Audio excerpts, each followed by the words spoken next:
I have my 1973 Webster's New World Dictionary of the American Language, second college edition, and I want to talk about the definition of gender, and I want to show by this definition that both sides are right.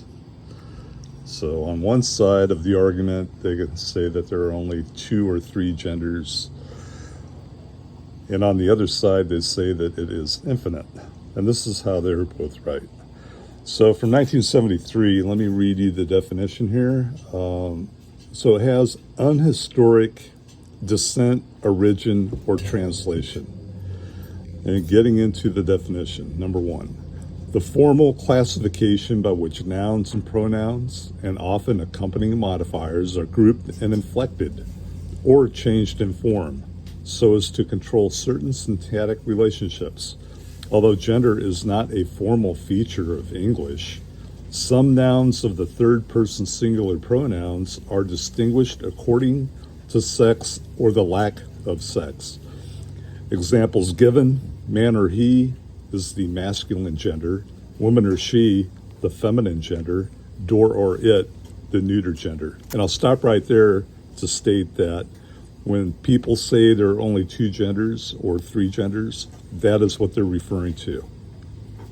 But it goes on, and it states this: in most Indo-European languages and in others, gender is not necessarily correlated with sex.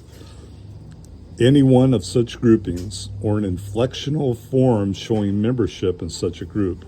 And this is where the other side is right, with their infinite list of pronouns or genders. And that is gender being used as a classification based on characteristics, all right? So if somebody feels that there's something else other than what their biology says that they are, they're going by that feeling to assign themselves into a different gender. So in 1973, I believe that we have a definition that supports both points of view, yet both are saying the other is wrong when really they're both right. And that is how I see this definition from 1973. This is the Cold War sailor out.